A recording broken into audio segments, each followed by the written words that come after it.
Allô tout le monde, tout d'abord un grand merci pour tous les retours qu'on a eu sur notre première vidéo. On a vraiment hâte de vous partager encore plus de choses. Puis aujourd'hui, on est ensemble pour une nouvelle recette.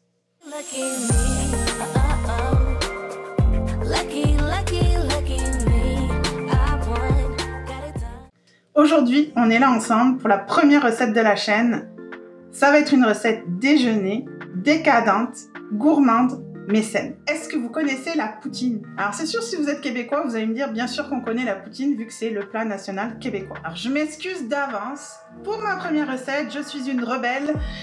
J'ai cassé tous les codes de la poutine. Pour les autres, la poutine c'est quoi? Ce sont des frites de pommes de terre avec par-dessus une sauce brune qu'on appelle aussi gravy aux États-Unis et du fromage qui fait quick ou autrement appelé le fromage en grains. Alors c'est sûr que quand on est en France, on n'a pas de cheddar frais, en tout cas, je ne connais pas de fromagerie qui en font hors du Québec. Notre poutine aujourd'hui se compose de frites au four, de pommes de terre et de courges, d'une sauce brune faite maison aux champignons, de fromage de chèvre frais et local de préférence, et bien entendu, on a mis un œuf dessus, autrement ce serait pas une poutine déjeuner. Alors surtout, ne partez pas en panique. Oui, il y a plein de couches, mais je vous jure, c'est vraiment rapide. Ça se fait un dimanche matin sans aucun problème pendant que les enfants courent, jouent et crient. Ne prenez pas de notes.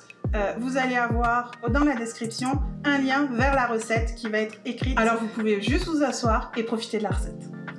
On va commencer par couper l'ensemble de nos légumes, ce qui va nous permettre d'enchaîner les étapes de la recette beaucoup plus facilement et surtout que les frites, la sauce et les œufs soient prêts en même temps. Pour les champignons, moi je les coupe quand même assez grossièrement parce que j'aime avoir des gros morceaux de champignons dans ma sauce. Si vous avez des enfants ou un mari qui a beaucoup plus de difficultés avec les morceaux, vous pouvez les couper en beaucoup plus petits morceaux, ce qui permettra de les faire fondre. Ça va être exactement la même chose pour les oignons. Alors surtout ne les mélangez pas parce que au niveau de la cuisson, on va commencer par les oignons puis on finira avec les champignons. Donc vraiment les mettre dans deux bols séparés.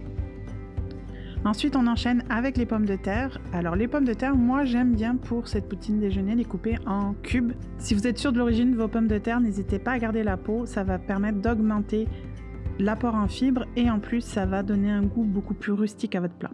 En coupant les pommes de terre et la courge en cubes de même grosseur, ça va vraiment permettre d'avoir une cuisson uniforme. Alors bien évidemment, vous pouvez couper les frites de différentes façons. Moi, j'aime bien les avoir en cubes pour le petit déjeuner, mais vous pouvez très bien faire des formes de frites. Ce sera les mêmes temps de cuisson et ce sera tout aussi bon.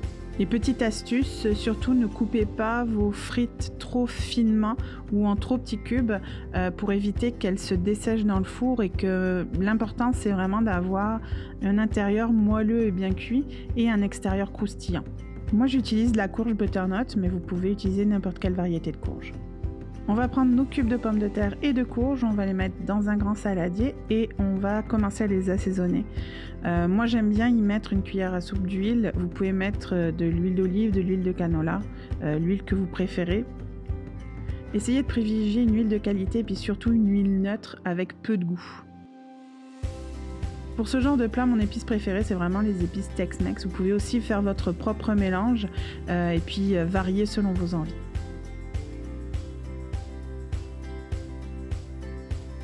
Alors bien sûr, faut mettre les mains. Si vous ne mettez pas les mains, vos pommes de terre et vos courges ne seront pas complètement enrobées d'huile et d'épices, ce qui va permettre d'avoir une cuisson et un assaisonnement uniforme.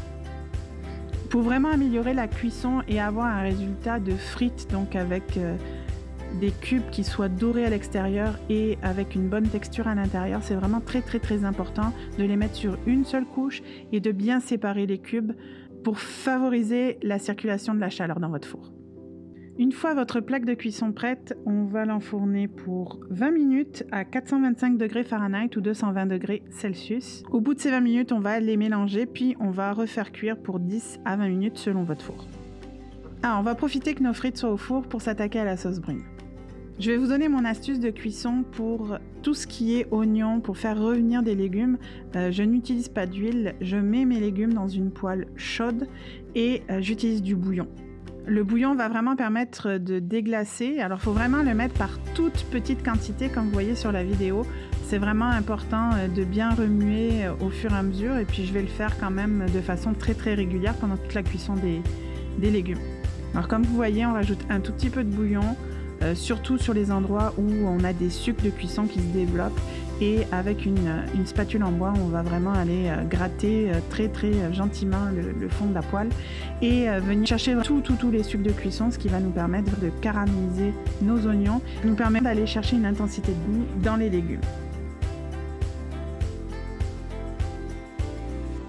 Dès que nos oignons commencent à être un petit peu translucides et un petit peu à se colorer, on va rajouter nos champignons et on va continuer exactement de la même façon en décollant les sucs de cuisson au fur et à mesure avec du bouillon. Surtout, ne noyez pas vos légumes dans le bouillon. Autrement, vous n'aurez pas du tout le résultat de cuisson attendu qui est un oignon et un champignon très caramélisés. C'est là qu'on va aller chercher dans les sucs de cuisson, dans la cuisson des oignons et des champignons. C'est là qu'on va aller chercher le goût de notre sauce. C'est important de ne pas prendre de raccourcis pendant cette préparation-là et de prendre son temps. Assurez-vous d'avoir un feu moyen, pas trop fort, qui va permettre vraiment de colorer de façon progressive vos légumes. Une fois vos champignons et vos oignons un petit peu caramélisés, on va rajouter les feuilles de laurier. Alors, une grosse feuille ou 2 petites feuilles de laurier, ce qui va nous permettre de venir pimper le goût de notre sauce. On va continuer à laisser mijoter nos oignons et nos champignons avec les feuilles de laurier. Une fois vos oignons bien colorés et vos champignons bien fondus, on va rajouter 2 tasses de bouillon de légumes. Vous pouvez aussi changer le bouillon de légumes pour un bouillon de bœuf, il n'y a aucun problème, ce sera tout aussi bon. On va laisser mijoter sur feu moyen, ce qui va permettre d'évaporer petit à petit le bouillon. Ça va vous permettre d'avoir une bonne sauce avec un goût très concentré. C'est ça qu'on va aller chercher. Vous ne connaissez pas la sauce brune, c'est quand même une sauce qui est quand même assez salée. Le bouillon vient nous apporter ce côté salé, donc faites attention de ne pas trop saler votre sauce en fin de cuisson. Au fur et à mesure que le bouillon va s'évaporer, vous allez voir que votre sauce va un petit peu s'épaissir. Si vous voulez rehausser le goût de votre sauce, n'hésitez pas à ajouter du vin blanc aussi. Il suffit de substituer un petit peu de bouillon par du vin blanc.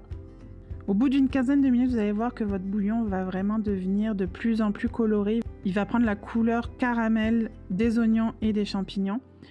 On va vouloir venir épaissir cette sauce-là pour vraiment qu'elle ait une texture qui va venir napper nos frites. Pour ça, on va prélever un petit peu de bouillon et on va y mélanger une cuillère à soupe de fécule de maïs ou maïzena pour l'Europe. Puis on va le reverser dans notre plat et bien mélanger.